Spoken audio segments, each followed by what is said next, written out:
Olá, que coisa boa estarmos juntos nesse tempo de estudar a palavra do Senhor. Eu quero te convidar a estar conosco e a compartilhar esse programa. Pode ser uma bênção para a vida de alguém, do seu conhecimento, aí, do seu contato.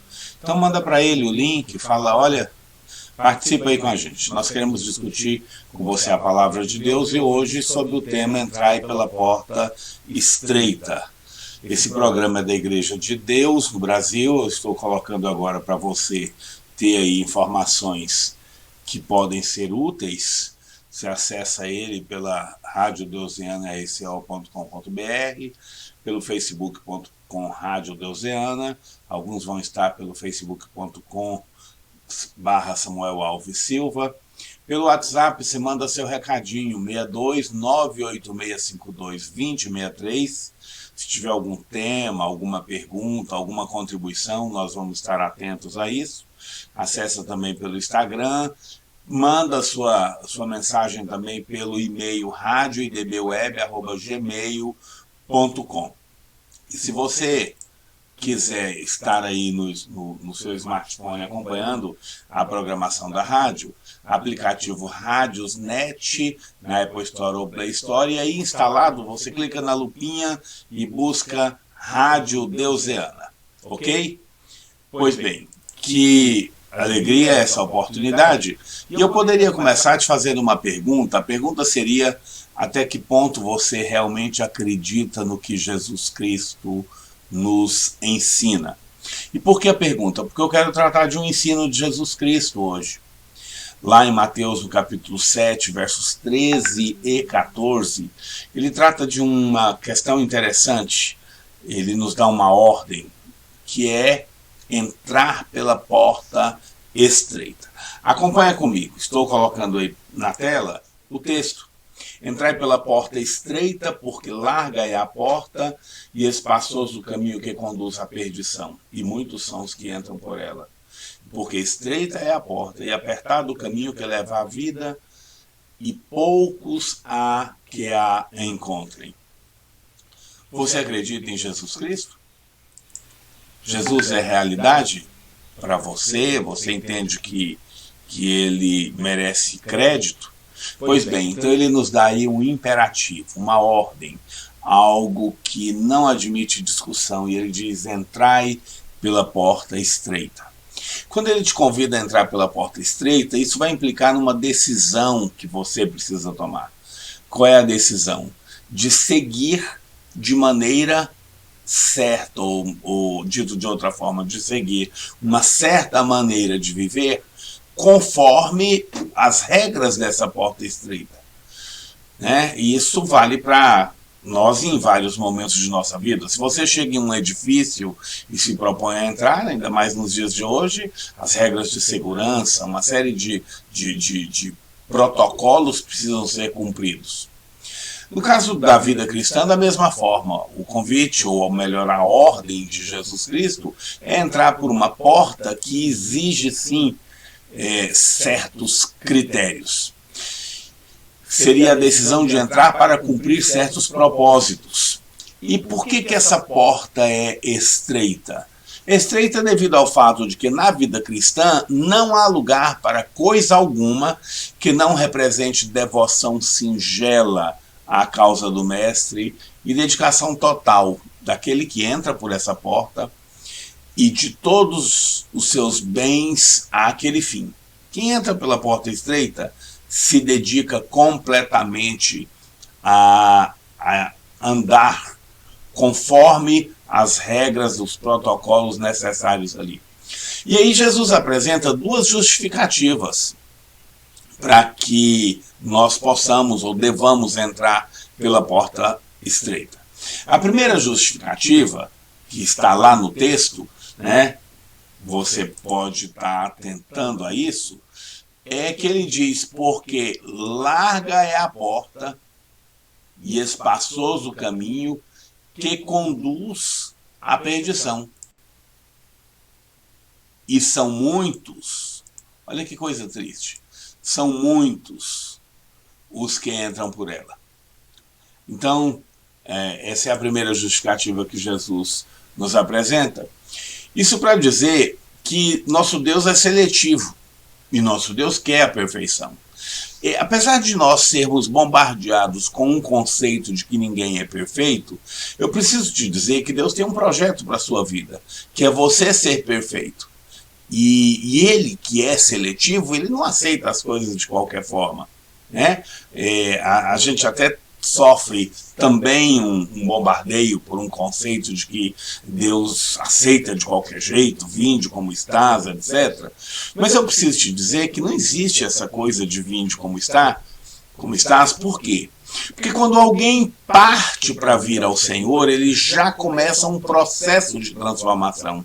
De modo que ninguém chega ao Senhor como está. Então eu não posso, nós não encontramos parâmetros bíblicos para dizer que uma pessoa que está, vamos imaginar que esteja carregada aí de uma série de pecados.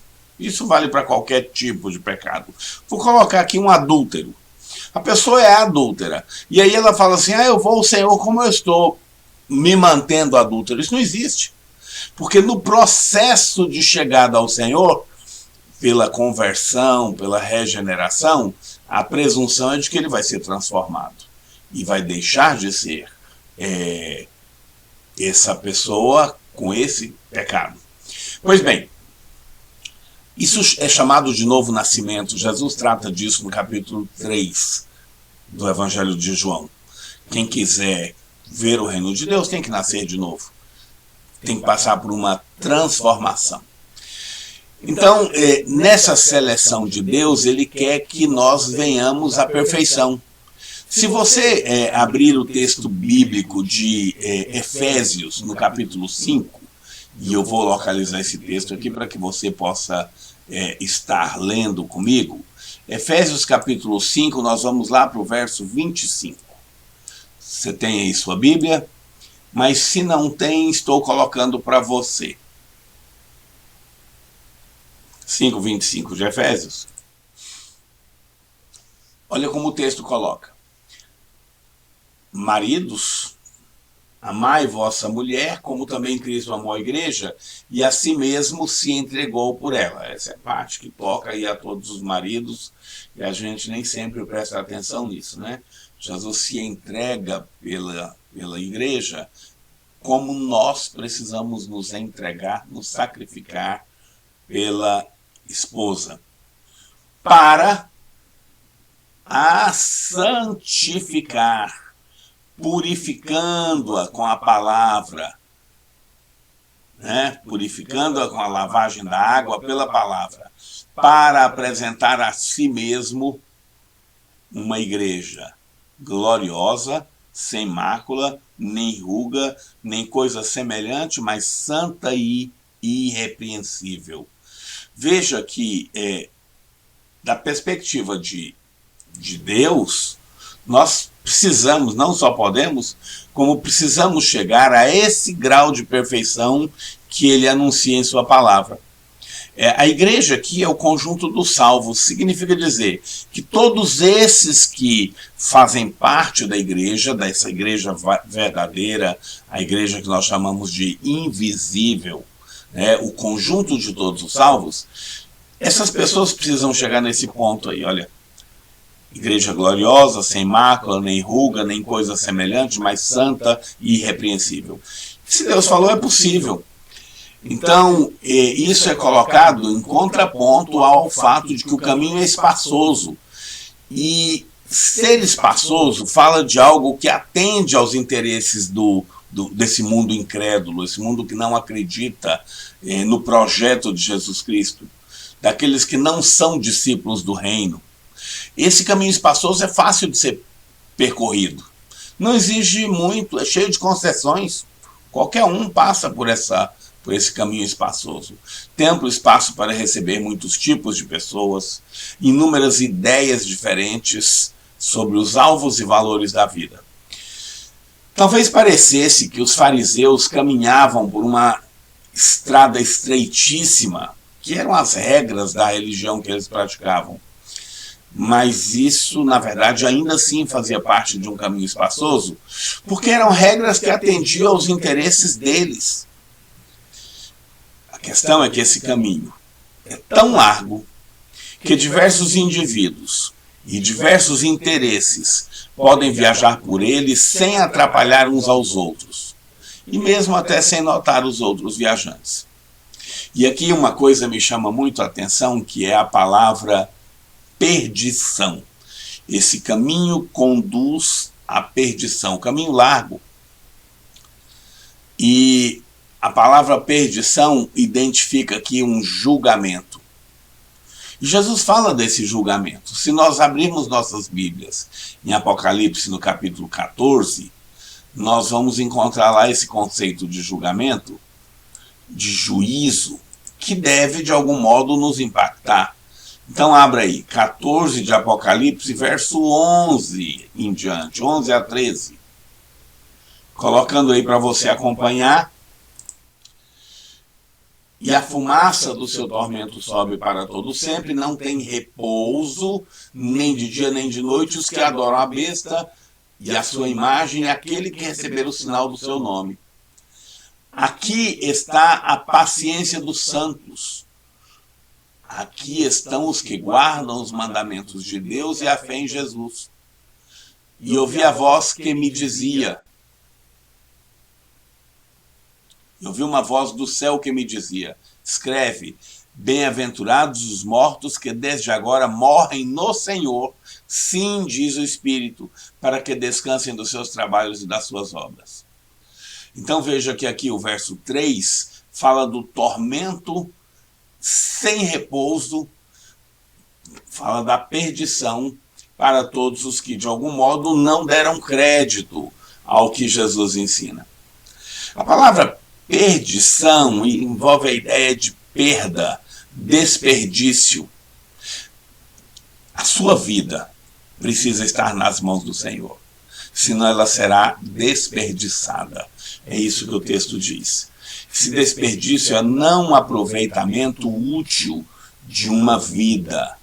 É uma lamentação pela não conformação de muitos à imagem do Filho de Deus, Jesus Cristo.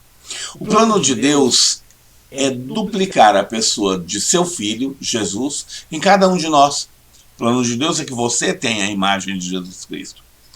O plano de Deus é criar seres mais elevados do que os anjos, tanto em inteligência quanto em poder, dando oportunidade de serviço aos homens crentes que serão transformados, de tal maneira que nem podemos imaginar como será participar aí na divindade. Esse é o projeto de Deus.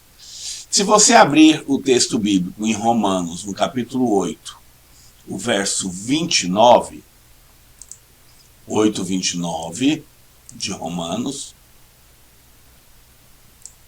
veja o que o texto diz. Porque os que dantes conheceu, também os predestinou para serem conformes à imagem de seu Filho, a fim de que ele seja o primogênito entre muitos irmãos. A proposta bíblica é que nós sejamos, cada um de nós sejamos a imagem de Jesus Cristo. Isso é uma proposta riquíssima e a gente precisa tomar posse dela. Nós não podemos nos desperdiçar, vamos dizer assim, nos perder desse propósito. O apóstolo Pedro também faz uma menção importante nesse contexto. Ele diz, visto como o seu divino poder nos deu tudo o que diz respeito à vida e piedade, pelo conhecimento daquele que nos chamou por sua glória e virtude, pelas quais ele nos tem dado grandíssimas e preciosas promessas, para que por elas fiqueis participantes da natureza divina, havendo escapado da corrupção que pela concupiscência há no mundo.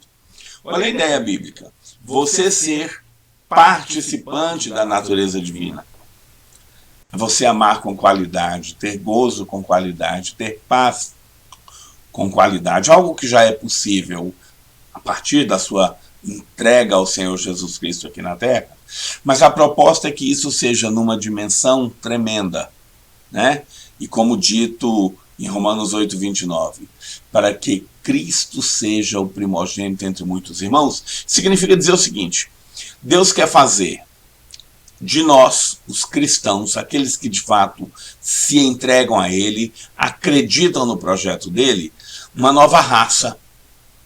Uma nova raça no sentido de não ser mais essa raça que despreza o eterno, que tem valores invertidos, mas uma raça superior à imagem de Jesus Cristo. Se você quiser, a gente pode falar mais sobre esse tema em momentos futuros. Então a ideia é que o homem que entra no caminho espaçoso perde esse destino. Ele experimenta então uma perdição. E aí Jesus Cristo nos fala da segunda justificativa. Isso está lá em Mateus no capítulo 7, né? Mateus 7, aquele texto inicial que nós lemos, e eu coloco ele agora para que a gente preste atenção. A segunda justificativa está no verso 14. E porque estreita é a porta, e apertado o caminho que leva à vida, e poucos há que a encontrem. Olha que desafio. A palavra porta aqui, né, ela identifica passagem. Era muito comum nos dias bíblicos as cidades terem portas, as cidades terem portões, e na maioria dos casos, além de um portão, havia uma porta, às vezes no próprio portão, às vezes em algum outro local do muro. Então é uma figura muito comum para aqueles dias, para falar dessa ideia de espaço, de limitação. No trecho paralelo a esse, lá em Lucas 13, 24, a ideia de porta, ela é uma ideia muito mais precisa para indicar uma porta como uma porta de uma casa, uma porta estreita. E por uma porta estreita, você sabe, não passa qualquer pessoa, não passa qualquer coisa, não passa qualquer ideia, não é qualquer ideia que é aceita pelo Senhor. E a gente precisa estar muito atento, porque nós gostamos muito daquele conceito, mas eu acho, eu penso. Tá bom, que coisa boa que Deus tenha capacidade de nos dado capacidade de achar, de pensar. Isso é verdade.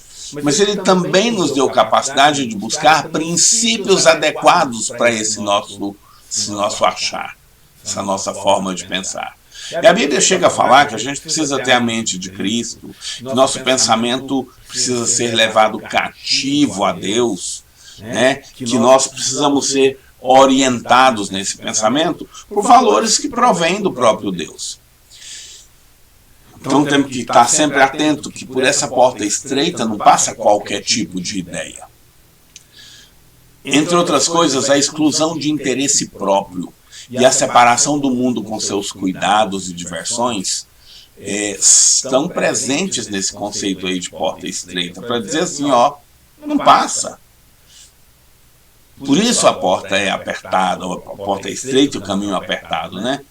E o caminho, quer apertado, quer espaçoso, implica numa maneira de viver, um caráter geral aí da vida. E se nós entramos nesse caminho, começamos a caminhar para chegarmos a um destino. Depois de tomar a decisão de iniciar ou entrar em determinado tipo de vida, depois de entrar por determinada porta, o indivíduo deve fazer a viagem pelo caminho que ele escolheu. Na porta estreita, o caminho é apertado. Veja que se você então não persevera em andar por esse caminho, vai haver um desvio. Você vai abandonar o caminho. Apertado. Apertada aí é uma tradução de uma palavra grega muito melhor do que estreita, e ela aparece em algumas traduções. O caminho que guia para a vida passa por lugares difíceis, por regras difíceis, implica em dizer que se assemelha aí a caminho que passa por rochas, por desfiladeiros nas montanhas, e qualquer desvio pode te levar à morte. Mas, por mais apertado que seja esse caminho, não há empecilho à caminhada, porque os que viajam por esse caminho são poucos.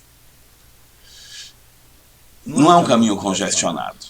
Jesus diz isso, e eu até afirmo isso aqui com tristeza, ele diz que são poucos os viajantes por esse caminho apertado. A pergunta é, eu e você andamos por esse caminho apertado?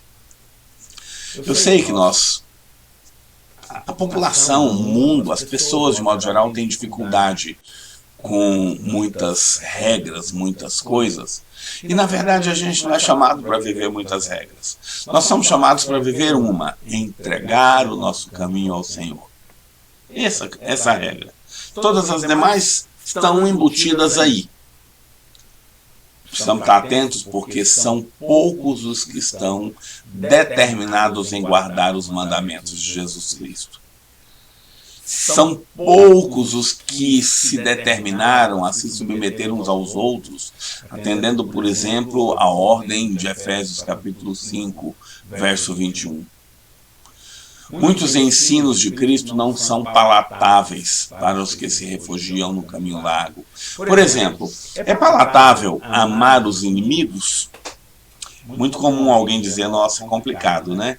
É verdade, mas a Bíblia determina, você tem que amar o inimigo, não resistir ao perverso, ser perfeito como perfeito é o nosso Pai Celeste, não ser como os hipócritas, não acumular para nós tesouros na terra, isto é, não ter isso como foco, mas ter como foco ajuntar tesouros no céu.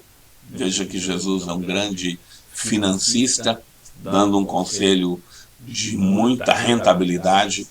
Não andar ansiosos pela vida, mas diferente, buscar em primeiro lugar o seu reino e a sua justiça.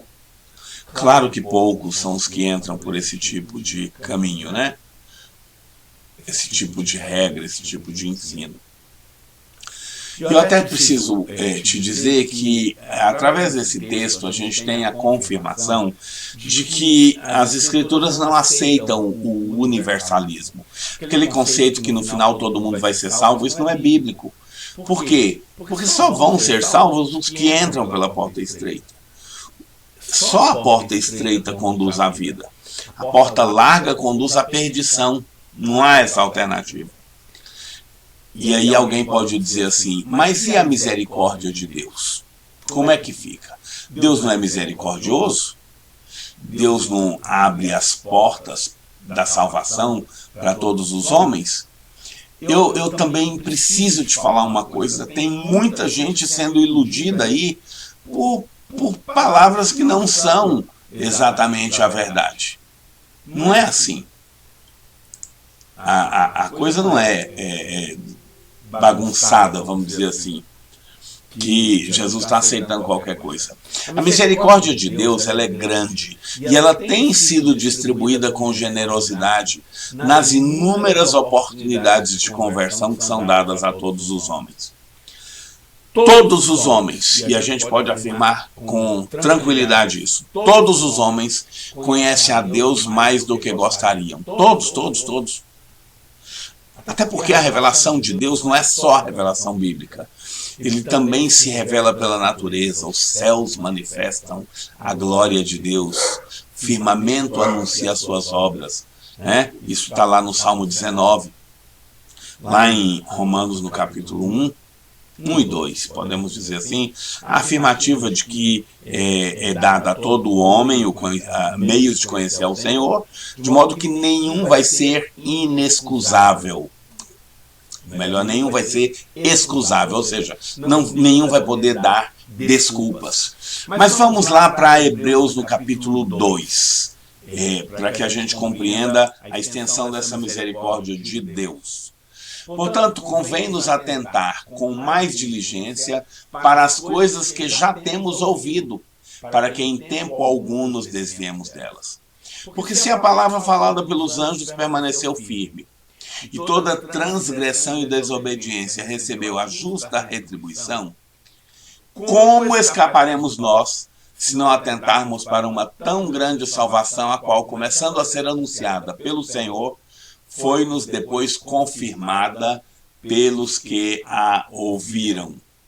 Então veja que nós vamos ficar sem muitos argumentos diante do Senhor.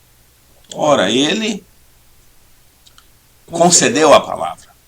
A misericórdia de Deus, então, está em permitir que todos tenham acesso ao conhecimento. Ouçam o projeto de Jesus Cristo e resolvam dar ou não crédito ao projeto de Jesus Cristo. A misericórdia do Senhor está colocada.